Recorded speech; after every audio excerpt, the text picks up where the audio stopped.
Buenas noches, amigos. Bienvenidos al programa de Plan B en vivo a través de Facebook y Twitter. Buenas noches, Juan Carlos.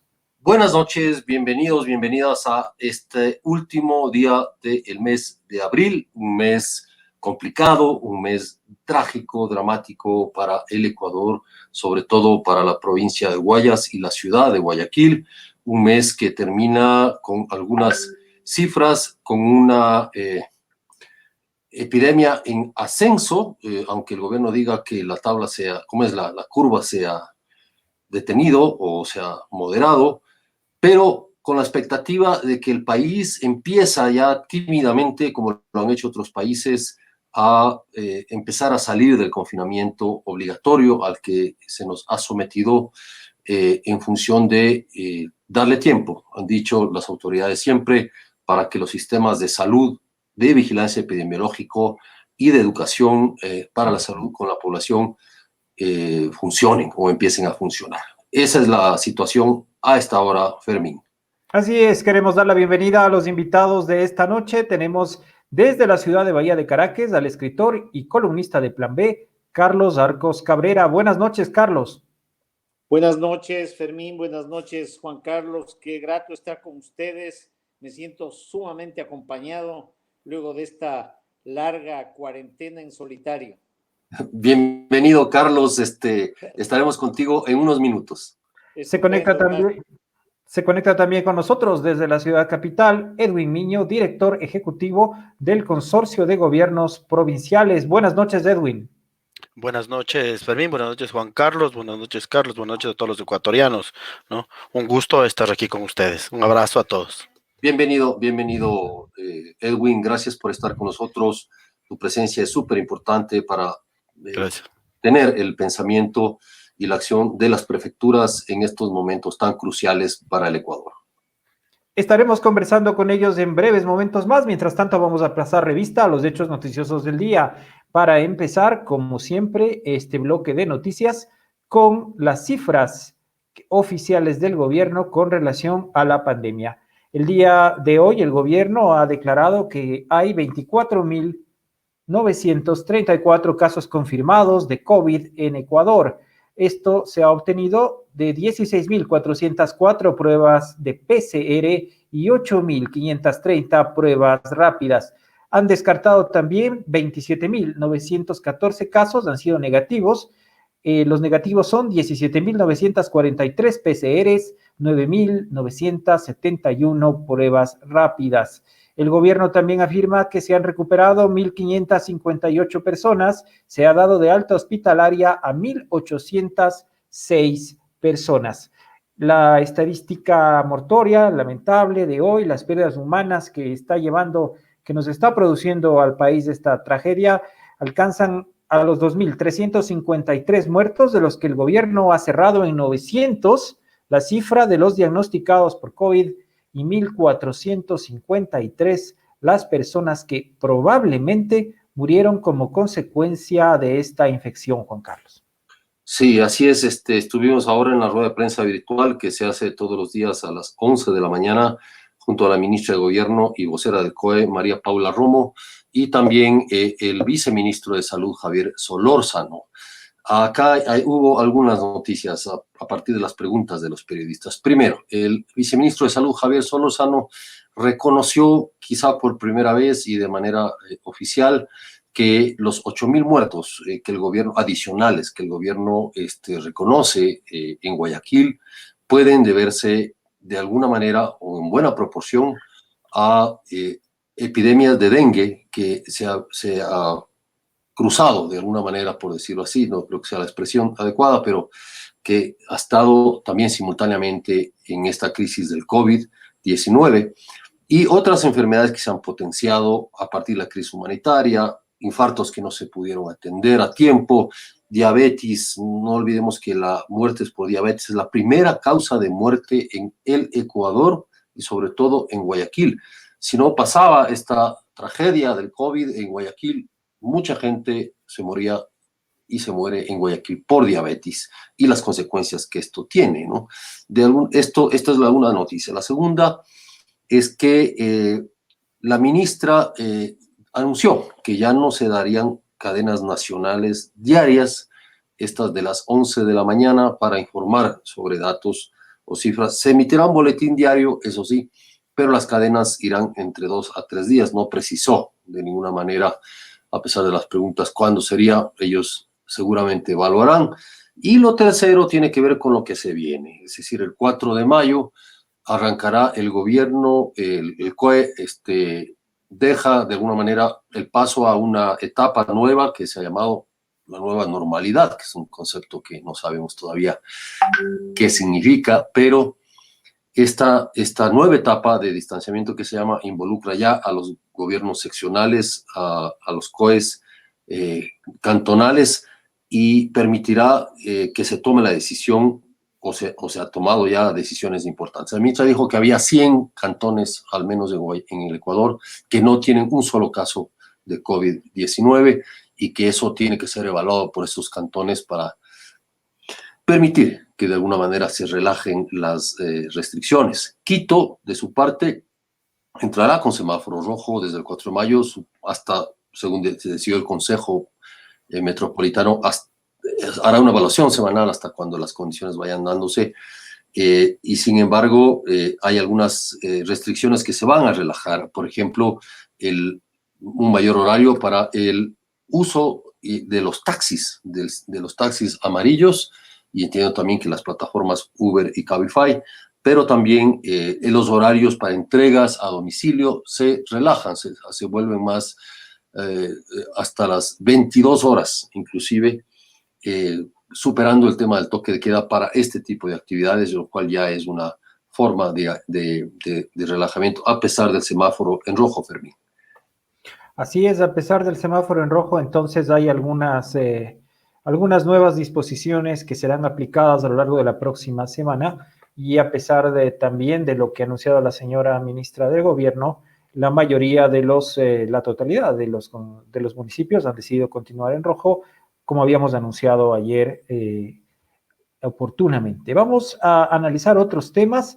Una noticia que ha llamado hoy la atención, que la prensa ecuatoriana colapsa económica y operativamente. Algunos medios, como el diario La Hora con base en Quito y sus regionales, han decidido cerrar y han despedido a la mayoría de sus colaboradores, Juan Carlos. Así es, nos referimos a una alerta que hizo Fundamedios respecto a esta situación, básicamente en el diario La Hora, que ha cerrado o ha dejado de imprimir ya sus ediciones, lo está haciendo únicamente vía digital, y ha quedado con la mínima personal, sobre todo en Quito, para de alguna manera continuar sus operaciones. Esa es una situación vinculada, según los inversionistas de La Hora, a una fuerza mayor que tiene que ver con la situación económica precipitada por el COVID-19, por la paralización, la cuarentena, la falta de anunciantes, la falta de ventas. No se puede vender periódicos. En realidad, los diarios han bajado muchísimo, casi un 80% sus ediciones de papel, han bajado su número de páginas, eso se nota cada día, el Comercio 20, 18 páginas, 25, el Universo, etcétera, etcétera, dependiendo de las circunstancias, pero eso hace que la situación se haya complicado. También en el Universo se han dado despidos de personal, tanto de redacción como de trabajadores, y evidentemente tiene que ver con esta crisis, una situación que también ha afectado y está afectando a restaurantes como el Café de la Vaca, Fermín. Así es, el Café de la Vaca, un conocido restaurante que opera, cuya matriz se encontraba en Machachi, tenían un local en un centro comercial en el Valle, también apeló a la fuerza mayor para cerrar sus puertas y liquidar a sus trabajadores. Según sus propietarios, esto se debe a que no consiguieron recursos frescos, financiamiento, para poder enfrentar la crisis. Entiendo que este restaurante tenía por lo menos 20 años en el mercado. Una encuesta hecha por la Cámara de Comercio de Quito a 470 empresas afiliadas, entre grandes, pequeñas y medianas, dio cuenta de que el 47% de las pequeñas empresas han despedido a sus trabajadores, no todos, pero sí a una parte de su nómina, y que las empresas grandes tambalean si es que esto no cambia de alguna manera. Son las presiones, Fermín, a las que se ven abocados las personas, los líderes, las autoridades que están administrando esta crisis. Y eso se nota en todas las ciudades, se nota en las ciudades grandes, en las ciudades chicas, se nota en el campo. Y hoy destacaba yo en mi Twitter un titular de la edición impresa de El Comercio que decía: municipios siguen en rojo y la ciudadanía está en amarillo. Más decía, no decía exactamente, pero esa es la relación. Es decir, mientras las autoridades estaban planteando un semáforo en rojo, ya la gente en su buena parte está prácticamente haciendo sus tareas poco a poco, cada vez con mayor frecuencia, Fermín. Así es, el presidente Lenín Moreno también destacó la portada del Comercio en su cuenta de Twitter. En otros temas, la FDA autorizó el uso de Remdesivir para el COVID-19. El Remdesivir es un antiviral que estaba probándose en los Estados Unidos. Una gran farmacéutica de ese país estaba probando este antiviral y ellos han podido determinar que si se utiliza en la etapa inicial de la enfermedad, es muy probable que los síntomas se reduzcan y también la probabilidad de muerte. El doctor Anthony Fauci, que es el epidemiólogo jefe de la Casa Blanca, el asesor científico del presidente Trump, se ha mostrado también bastante optimista sobre que esta medicación pueda ser utilizada. La Gilead, que es la casa farmacéutica, está produciendo ya una gran cantidad de dosis. Las primeras dosis anunciaron que las iban a donar, pero también una vez que los estudios, que todavía están en estos tiene varias fases, entiendo que está, me parece, en la fase 2, una vez que se autorice ya la comercialización, es muy probable que este producto pueda comercializarse de manera más intensiva. Y también llamó la atención que en redes sociales el día de ayer se pudo ver el caso de una mujer que murió súbitamente en una calle de Quito. Para recoger el cuerpo, las autoridades tuvieron que desplegar todo el operativo que implica las medidas de bioseguridad y los trajes ante, no se sabe exactamente qué fue lo que produjo esta muerte súbita. Habíamos visto escenas similares en el Asia, pero es la primera vez que la vemos en las calles de Quito. También aprovechando la audiencia de ustedes, queremos invitarles a contribuir con el periodismo digital y en especial con este portal. Les invitamos a donar, porque las grandes historias necesitan tu apoyo para el soporte de Plan B a la cuenta que ustedes ven en pantalla. Se trata de la cuenta corriente número 0029207004-6 del Banco de Guayaquil a nombre de Newlink Comunicación Estratégica. También es posible que ustedes revisen el paquete comercial de Plan B y comuníquense a los teléfonos que aparecen en pantalla para mayor información sobre nuestra propuesta comercial. En estos tiempos, la publicidad en Internet y el comercio electrónico sin duda serán uno de los ejes de la reactivación económica, Juan Carlos. Así es, hoy estos días se cumplen ya más de 45 días de confinamiento, de cuarentena, es decir, hemos superado mes y medio de encierro. La mayoría de personas en el Ecuador han tenido disciplina, de alguna manera, por llamarlo así, para encerrarse. Las actividades han seguido, de alguna manera, dándose con mucha menor actividad, y sin embargo, para muchas personas este ha sido un tiempo duro, también ha sido un tiempo de reflexión y también ha sido un tiempo de preocupación y angustia, sobre todo por el tema económico y qué pasará de aquí en adelante. Nosotros hemos tenido el privilegio de leer casi todos los días, desde hace 25 ediciones, el diario de cuarentena del escritor Carlos Arcos Cabrera. Carlos es un editorialista, es un columnista de Plan B, de nuestro segmento Ideas, y es un escritor galardonado, premiado 2 ocasiones por el Joaquín Gallegos Lara.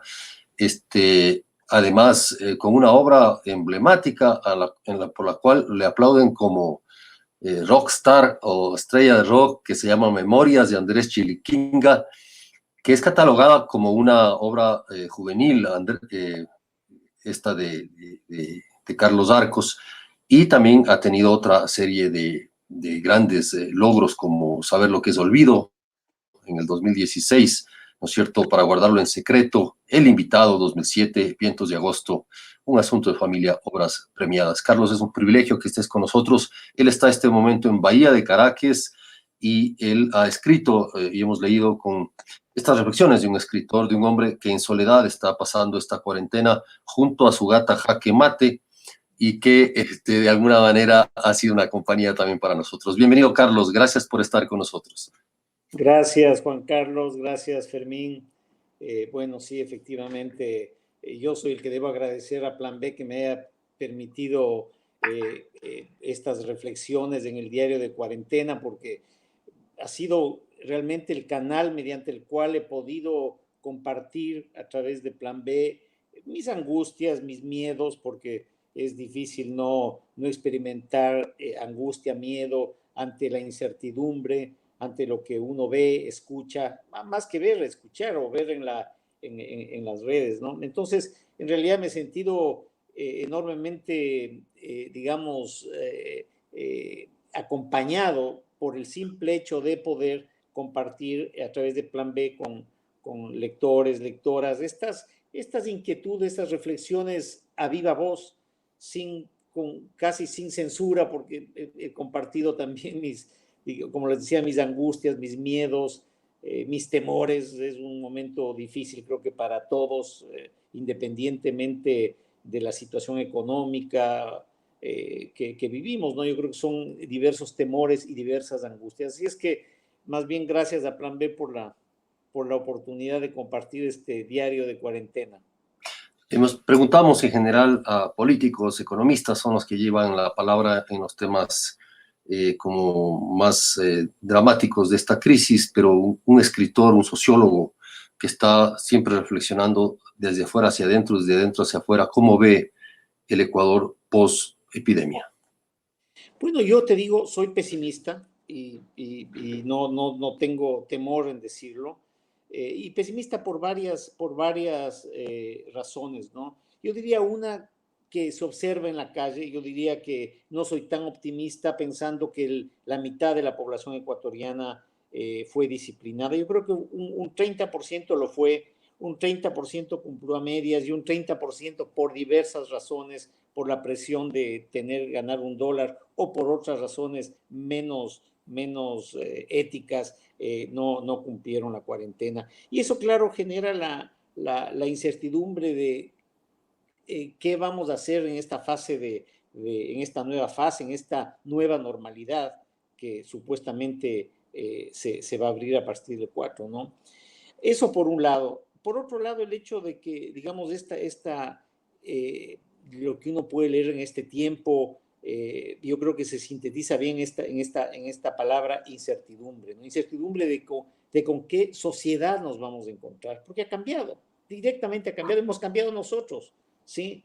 No sé si para bien o para mal, eso el tiempo lo dirá, pero sociedades que nos vigilan más, que nos quitan derechos, sociedades con una crisis económica extraordinaria, brutal, porque no hay otra palabra para describirla, ¿sí?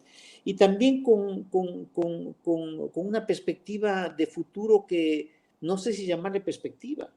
Yo pienso en mis nietos, pienso en mis hijos y pienso el mundo que les va a tocar reconstruir o rehacer, porque finalmente ya uno, como quien dice, está de salida. Espero que el COVID nos respete un poquito y nos permita respirar un poco más. Pero yo te digo que no soy una persona optimista, ¿ya? Pienso que hay muchas dificultades, también retos. Probablemente la gente más joven va a estar en mejores condiciones de responder a esta nueva normalidad, a esta nueva realidad que se ha creado, que personas como yo, y lo digo así porque eso se ha habido una especie de gran ruptura generacional. Los viejos sobre 60 y bajo 60. Así es que esa es una primera reflexión, Juan Carlos. Tú estás en Bahía de Caracas, estás radicado ahí. ¿Cómo se vive la cuarentena en Bahía de Caracas? ¿Qué tú haces esos días? Tienes cerca del mar, obviamente, eso lo hace diferente. Nos contabas que en el comisariato de Bahía hay una buena dotación de vinos paradójicamente, en una ciudad cervecera, y tú tomas tu vino también, te acompañas. ¿Qué haces tú en estas horas?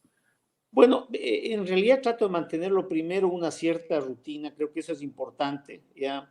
Una rutina que implica, entre otras cosas, qué sé yo, escribir es mi oficio, mi profesión. También para mí ha sido importantísimo esta rutina de escribir este diario de cuarentena, me obliga a mucha reflexión interior, a mucho mirar incluso con más detenimiento lo que llega por WhatsApp, por qué sé yo, por el YouTube, por las noticias, por las redes, ¿no?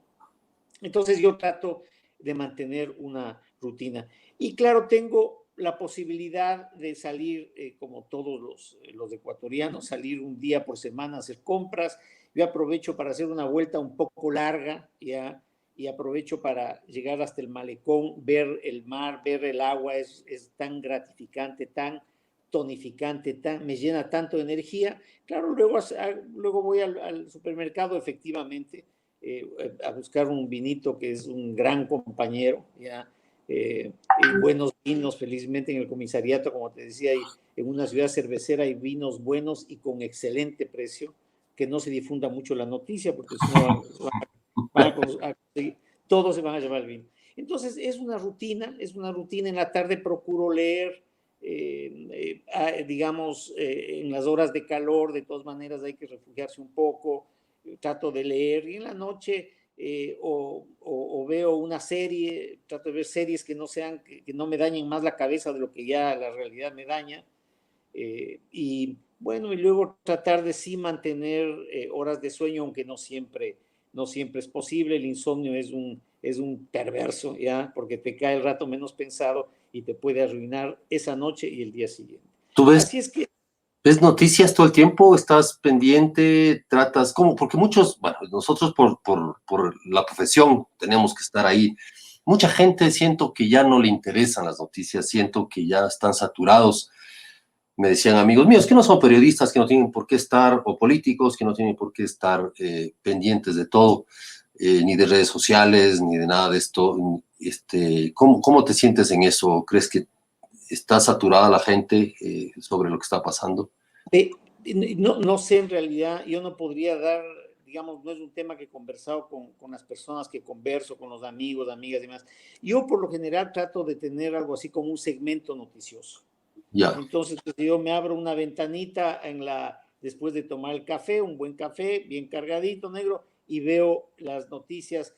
En realidad tengo un recorrido internacional, es BBC de Londres, que es muy buena, Plan B, en El País veo más el universo, el país de España, y digamos, ese es básicamente, me hago una idea de qué está pasando en el mundo, qué está pasando acá, y bueno, digamos, sí, como que participo me informo así, pero tampoco me vuelvo loco y hacer el seguimiento de la última noticia. Claro, hay cosas que te llaman la atención, inevitablemente, porque los amigos te dicen, ¿viste cómo el Rincón le sacó la madre al Roldán? Bueno, ahorita uno tiene que ver cómo le sacó la madre, así, digamos, ese tipo de cosas, ¿no?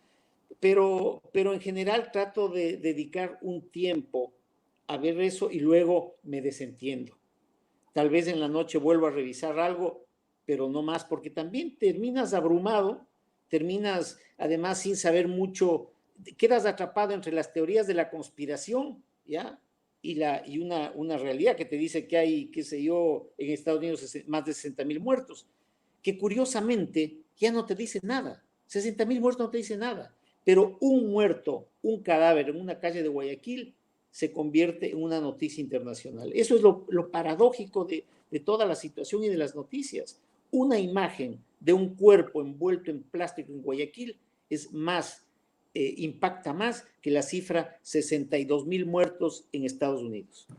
Entonces, claro, te digo, esa es mi relación con la información. No es que esté desinformado, pero trato de fijar un tiempo en el cual me informo.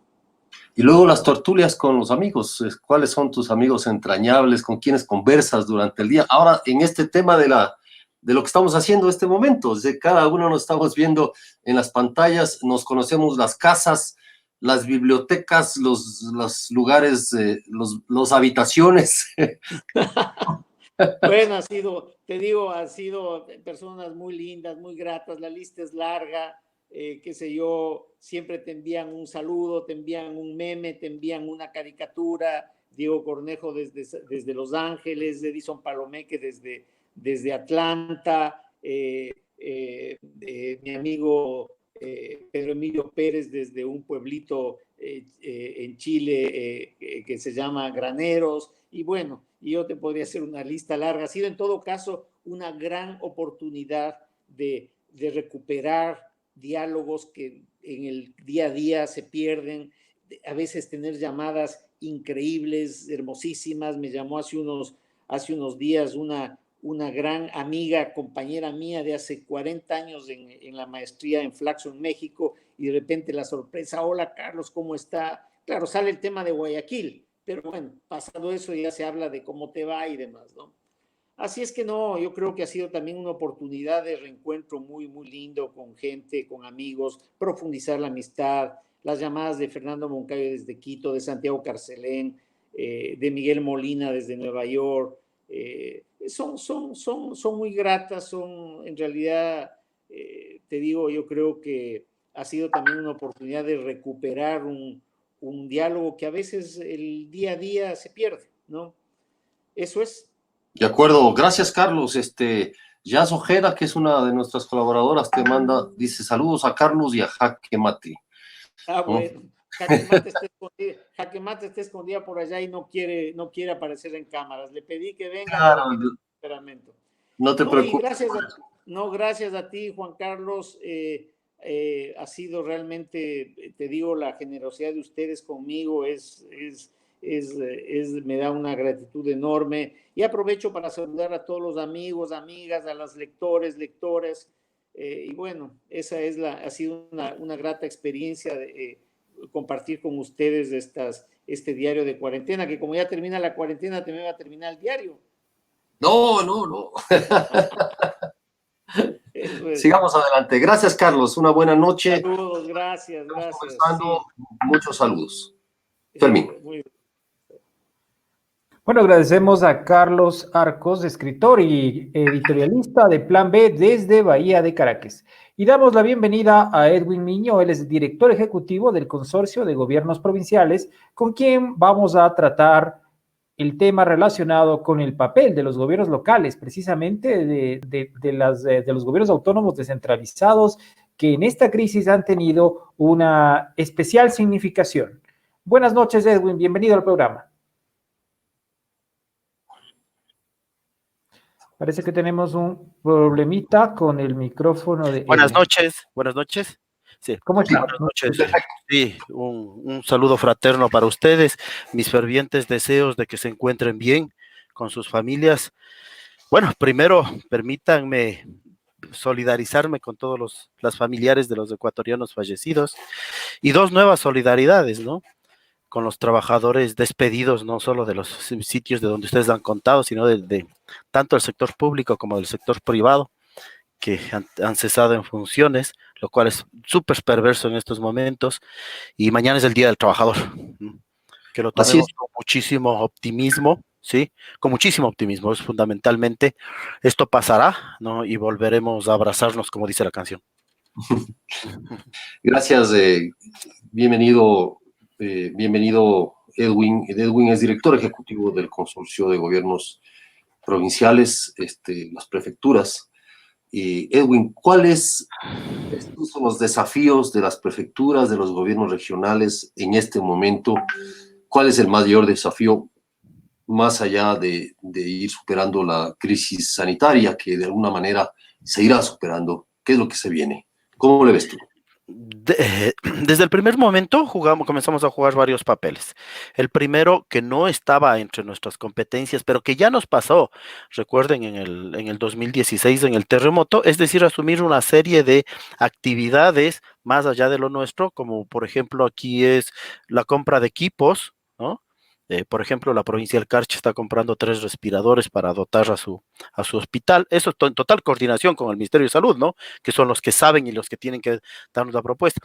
Bueno, la compra de insumos que se han repartido, pruebas rápidas, las otro tipo de pruebas, insumos como mascarillas para repartir a la comunidad.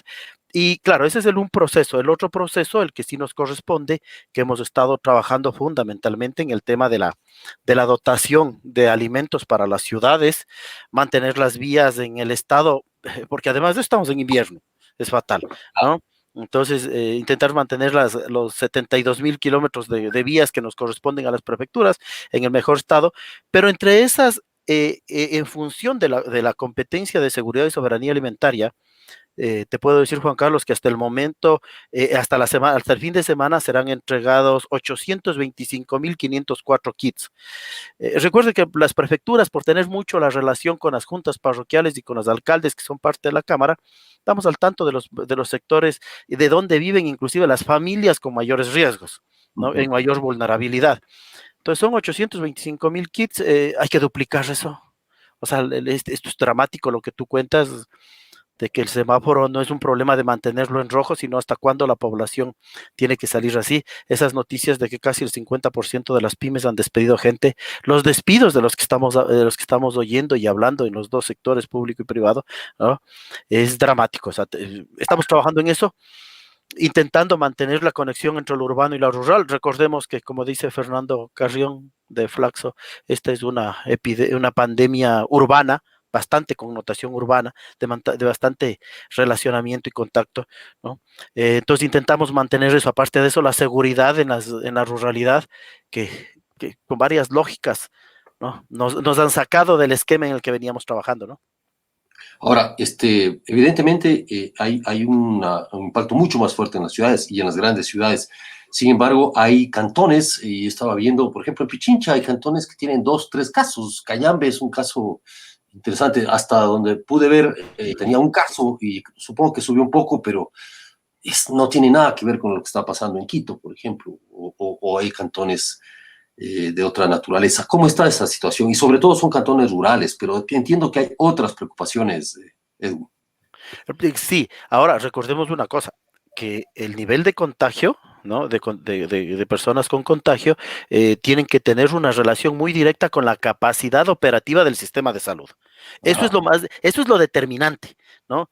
Puedes tener los 1,400, pero que si tienes 1,500 camas, o sea, respondes a la crisis, ¿no? El problema aquí es que hay cantones en donde el sistema de salud ya venía afectado. Recordemos que los ecuatorianos ya veníamos en una crisis, que la pandemia nos coge tal vez en el peor momento del siglo, ¿no? De la estructura económica, en la estructura inclusive social y política. Veníamos de un rompimiento fuerte como sociedad en octubre, ¿no?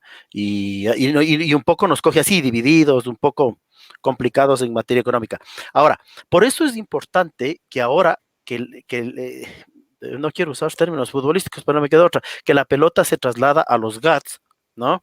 Es importante dos consideraciones que es básica. Uno, no es la alcaldía la que resuelve el cambio del semáforo. Recordemos que es el COE cantonal. El COE cantonal, ¿no? Está compuesto por gente del Ejecutivo, ¿sí? Del Ejecutivo desconcentrado, por supuesto, ¿no? Por gente de la prefectura, ¿no? Entonces, 221 cantones que están cerca en los que pueden medir varias, disculpen la redundancia, varias variables. Número de contagiados, ¿no? Posibilidades de contagio, capacidad de respuesta de la estructura de salud pública, privada, ¿no? La cercanía con los centros de mayor respuesta, ¿no? Entonces está bien que sea el COE cantonal. El COE provincial tiene que dotarle de todas las informaciones para que se tome una decisión. Recordemos que es durísimo esto, y ahora está bien que el protagonismo va a pasar a lo local, ¿no? Como estaba teniendo, pero sin el protagonismo mediático, ¿no? Porque recordemos que hay un problema de que yo puedo decidir que lo más cómodo es mantenernos en rojo, ¿sí? Pero ¿qué hacemos con la población? Con ese 32% que vivía del día a día ya en el Ecuador en el mes de enero y febrero de este año, ¿sí? ¿No? Cuando tienes vos aproximadamente que tenías un 40% de gente empleada de forma fija, ¿no? Entonces tú puedes ver, como Carlos un poco nos contaba que aprovecha su día para salir, el día que tú sales, bueno, nosotros por las funciones públicas a mí me toca salir mucho más seguido, pero tú ves que cada vez hay más negocios abiertos, ¿no? Más gente que como me contaba alguno de las estructuras políticas de una parroquia, me decía, les clausuras y la gente se pone a llorar, se va a morir de hambre mi familia, ¿no? Entonces, bueno, si quiere clausúreme, pero yo salgo a vender. Entonces, Edwin, es cómo duro. se ve en los gobiernos provinciales la calidad de la información que ha entregado el gobierno? Porque el prefecto de Santa Elena, por ejemplo, es totalmente escéptico sobre que esas cifras sean verdaderas. El prefecto del Guayas también ha emitido críticas sobre que no le toman en cuenta. ¿Cómo es la relación entre las prefecturas y el gobierno central y cuál es la confianza que tiene la calidad de esa información? Hace un poco más de una semana y unos días más, Congope entró a formar parte del COE Nacional, ¿no? Entonces, lo que te puedo decir es de que ha habido muchas rectificaciones de la misma información, ¿no? Y eso ya no te permite una certeza en las proyecciones. Las prefecturas hemos trabajado muchísimo en proyecciones de cuándo podría llegar el pico de la curva, ¿no? Y cuándo debería amainar para tomar decisiones alrededor de ampliar procesos de salida de la gente, de abrir nuevos espacios de comercialización, de producción, ¿no? Pero ese es el problema. Tú tienes todavía un ajuste en las informaciones que está haciendo. Yo espero, confío en que hasta el día domingo, que los cantones tienen que haber decidido, los COEs cantonales, perdón, yo también caigo en ese error, los COEs cantonales tienen que haber decidido en qué parte del semáforo se ubican, ¿no? La información la tengan consolidada. Recordemos que aquí es posible, esto es como en matemáticas, no puedes cometer un error, ¿sí? Si el 1 más 1 te salió 3, estás mal, o sea, se fregó toda disculpen el término, la ecuación, ¿sí? O sea, porque eso se va a repercutir posteriormente en un agravamiento de la pandemia, de los afectados, y tal vez el sistema de salud colapse. Hemos visto que las autoridades locales están trabajando fundamentalmente, muy abrazados con el gobierno nacional en este proceso, ¿no? Pero es importantísimo que ahora que desde el lunes cambia el protagonismo a los GATS, a los gobiernos municipales, a los gobiernos cantonales, a los COEs provinciales, es decir, a los que el protagonismo va a cambiar a otro tipo de políticos, ¿no?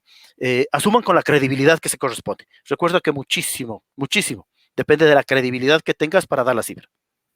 ¿Cómo ve usted la postura de los prefectos frente a los semáforos? Porque la AME se pronunció en mantener hasta el 17 el color rojo en los semáforos. ¿Cuál es la postura en especial de los prefectos, de lo que usted conoce? Te digo que todos estaríamos de acuerdo en eso. Es que es obvio que todos estaríamos de acuerdo, ¿sí? Un poco como para frasearle a Carlos, ¿no? O sea, aprovechar esta pandemia, ¿sí? Tal vez leer un poco más, compartir, pero ese es un tipo de realidad. Ese es un tipo de realidad, ¿no? La mayoría de ecuatorianos no están en esa capacidad. O sea, cuando tú me cuentas que bueno, esto es para los quiteños, ¿no? Para los pichinchanos, como un restaurante como el Café de la Vaca te está cerrando, ¿no? No es que me preocupa solo por el Café de la Vaca, me preocupa por esas 125 personas. Cuando un hotel en Salinas, como el Hotel Barcelona, está diciendo, señores, yo hasta aquí llego, sí, no puedo más. Cuando tú ves todos los días que te están llamando, amigos, se cerró tal empresa, amigo, van a tener que despedir esto, ¿no?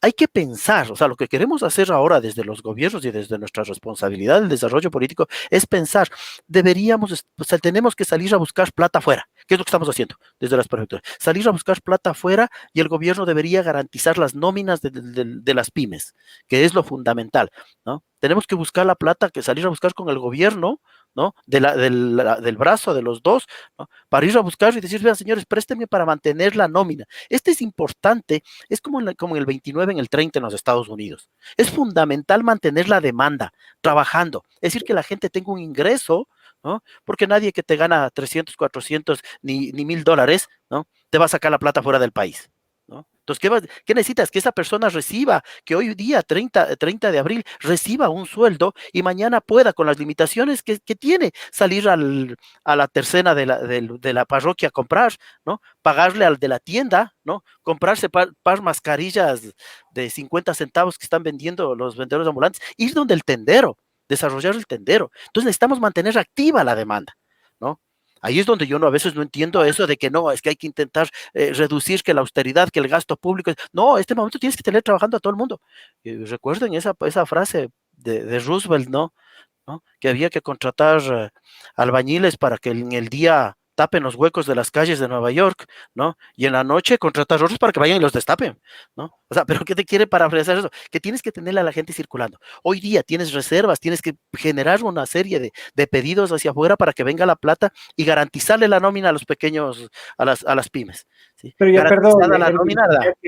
ya que usted menciona el New Deal del presidente Roosevelt, esta es una gran intervención estatal, un salvataje de la economía luego del crack de 1929, pero ni el gobierno estatal ni los gobiernos locales afirman tener dinero para meterle dinero a la sociedad y a las empresas. ¿Cuál es la salida en este escenario? Ir a buscar afuera, ir a buscar afuera. O sea, el Fondo Monetario te están diciendo afuera, la cooperación te están diciendo los bancos, o sea, ir a pedirles afuera, o sea, decirles, señores, o sea, no, un día les pagaremos, ¿no? Este momento no podemos, pero este momento necesito plata para reactivar. Varios organismos, fíjate tú las buenas noticias. El BID estuvo hablando ayer ya de 770 y pico de millones de dólares, ¿sí? Entonces ya, eso es una parte, tienes que seguir trayendo más, ¿no?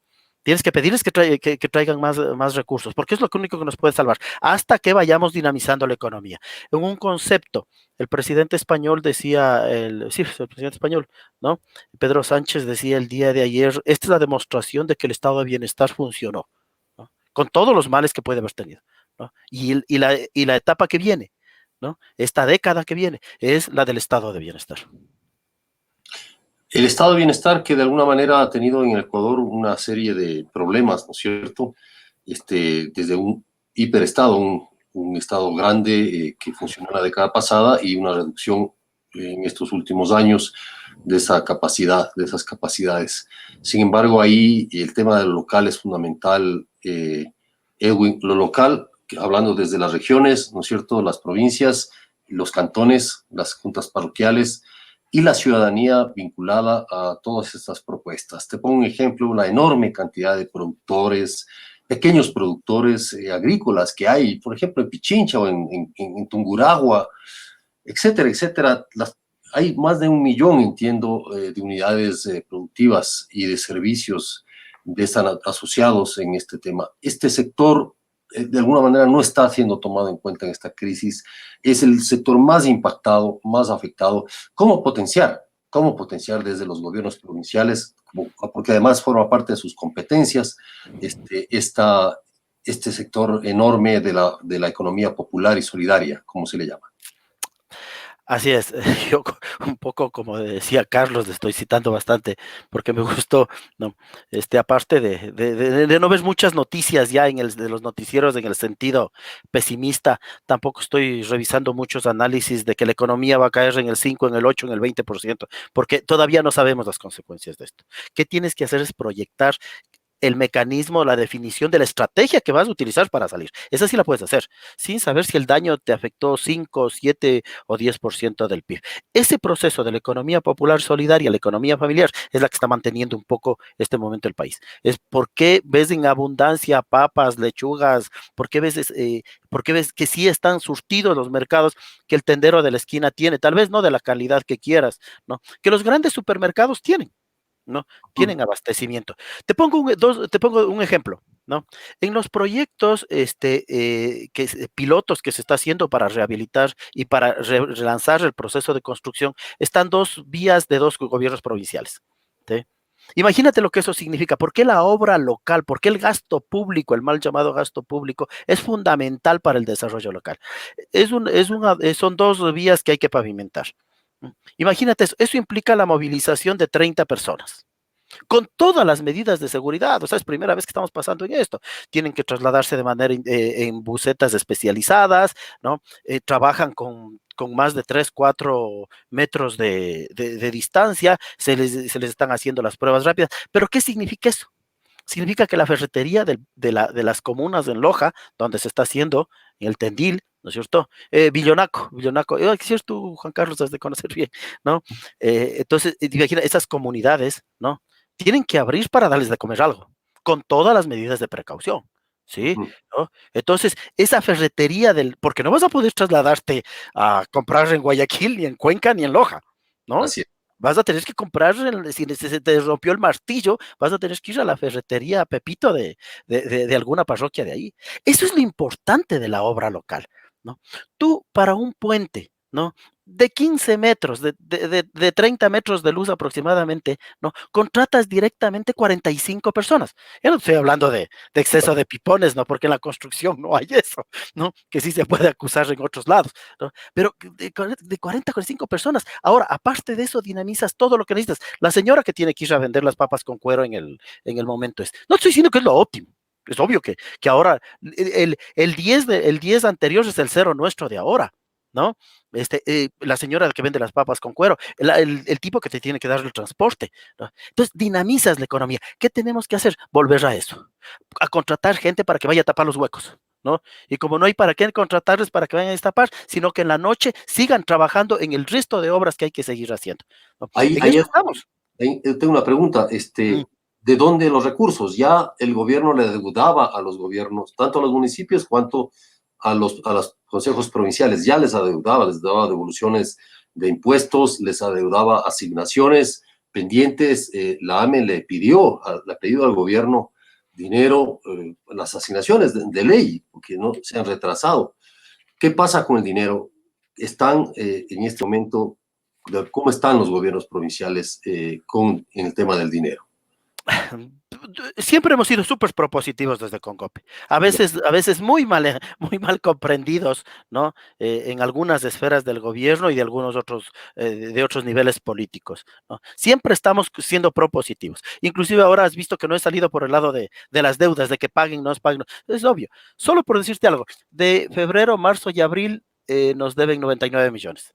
La deuda total llegó a 429 millones. O sea, ya está bordeando los 500 millones de dólares. ¿Qué tenemos que hacer? Tomemos medidas alrededor de eso para evitar que esa deuda siga creciendo. Yo sé los esfuerzos que están haciendo en finanzas, ¿sí? Sé que intentan usar algunas lógicas para darle un poco a los que están más en crisis, a los que no pueden cubrir pero estamos trabajando a pesar de eso. O sea, el dato que más me interesa que te quedes, que se queden los compañeros teleoyentes, ¿no? Es de 825,000 quites en la crisis que estamos, que no hemos podido pagar sueldos a todos los empleados, no el 100% de los sueldos de marzo, ¿no? Peor abril, ¿no? Y están fumigando, ¿no? Están sacando, como puedes verlo, estamos repartiendo kits alimentarios, ¿no? Estamos manteniendo las vías, la Calacalí la Independencia se está cayendo cada 2 veces por semana, pero al otro día hay que levantar. Así no pasen carros, pero tenemos que tener la lista para los carros de emergencia, ¿no? ¿De dónde más plata? Por ejemplo, eliminemos lo del IVA. Le hemos pedido a la Asamblea. Ya así te lo pongo, porque hemos ido por todo lado. ¿Para qué le pago yo al gobierno ahora el IVA para que se dé la vuelta y se demore y me devuelva en 3 meses, en 6 meses o en 2 años como hasta ahora? Ya, eso déjame a mí. Ya que no me puedes pagar todo y me vas dando por partes, déjame a mí eso y con eso yo te haré el puente y te daré otros 100,000 kits más, ¿no? Y contrataré 20 personas albañiles para que vayan a trabajar, ¿sí? Entonces, sabemos en la crisis que estamos. Otra es que nos hemos lanzado con todo al extranjero. Ya teníamos, ¿no? Recuerda que Provial es un programa del BID que nos prestó 64 millones, hoy le estamos pidiendo 100 millones, ya te lo digo así directo, ¿no? Y ya, o sea, con las supervisiones que quiera, nosotros fuimos buenos pagadores en esos 64 millones, se ejecutó muy bien, tenemos un plan, 72,000 kilómetros son los que tenemos que mantener, ¿no? Entonces pensemos en lo local, así como de lo local vamos a salir con la semaforización y con toda la responsabilidad del caso, los COEs cantonales, ¿no? Pónganle fe a este tema de las prefecturas, ¿no? Que junto con las mutualidades, con los municipios y con el gobierno central, nadie está diciendo que no, ¿no? Y con el gobierno central vamos a salir con esto, con la obra pública. Ese es lo que le hemos puesto, ¿no? Y me parece fantástico, permíteme que una cuña, este tema de constructores positivos, asociados, algo así es, ¿no? ¿No? Ujú. Esa fe que le han puesto a la construcción. Te lo digo, la fe que nosotros le hemos puesto es que ya no tenemos gorra de la Liga de Quito, sino un casco, hermano, para irnos a lo de la construcción, porque por ahí tenemos que sacar este país adelante. Queremos invitarle, Edwin, a que conteste esta pregunta de una de nuestras seguidores en Facebook. ¿Los GATS han pensado en algún plan educativo para que la ciudadanía sepa cómo habitar la ciudad cuando tengamos semáforos amarillo y verde? Estamos coordinando con AME precisamente eso, porque ustedes veían que esa frase fantástica tuya, Juan Carlos, de que los municipios, el gobierno y los municipios estamos en rojo, pero la comunidad está en amarillo. ¿Qué crees que va a pasar el lunes que viene? La comunidad no está en amarillo, va a estar en verde, ¿no? Entonces, a esa realidad, como nosotros no tenemos la capacidad represiva, ¿no? Que es potestad pública del Estado, ¿no? Nos toca darle muchísima educación, muchísima formación, muchísima capacitación en este momento, ¿no? El proceso de formación de la gente que está muy relacionada a los trabajadores que se están involucrando en estos dos proyectos viales que te digo, es básico, es fundamental. O sea, tienes que saber normas tan básicas como que bueno, lavarte las manos ya es una rutina, ¿no? Pero tienes que dotarle de agua para que pueda lavarse y de un jabón, ¿no? Que cuando llegues a la casa te cambies de ropa. Esas son las cosas súper prácticas que vamos a comenzar, que vamos a comenzar en un proceso de comunicación, ¿no? Pero necesitamos fundamentalmente, claro, sumar las fuerzas entre todos, públicos y privados, ¿no? Esto es una pelea con la que salimos entre todos. Tatiana Villalba Pavón te pregunta, la banca privada tiene recursos y liquidez. ¿Cómo pueden con los GATS de manera conjunta activar las economías locales? Le hemos planteado al Ministerio de Finanzas, ¿no? Y nuestra comunicación está yendo a la Asociación de Bancos Privados que nos presten plata, ¿sí? No me pidan garantías porque no te las puedo dar, o sea, no tengo. No te puedo garantizar el edificio del Congope o el edificio de la prefectura del Guayas, ¿no es cierto? ¿No? Califícame proyectos, ¿sí? Pero te aseguro que te voy a poner a trabajar 50 personas ahí, ¿no? Que van a dinamizar la economía, ¿no? Sí, la banca privada tiene recursos, ojalá. Ahora, la responsabilidad de ellos es mantener la liquidez de todo el sistema, ¿sí? Y por ahí decían que había unos fondos afuera, que tenía la banca. 20 mil millones de dólares. Yo no quiero usar cifras porque te juro que me deprime más que las... 20,8 millones de dólares. Traigan la mitad. No, traigan el 20%. Traigan 4 mil millones. Traigan el 10%. Traigan el 10%. ¿No?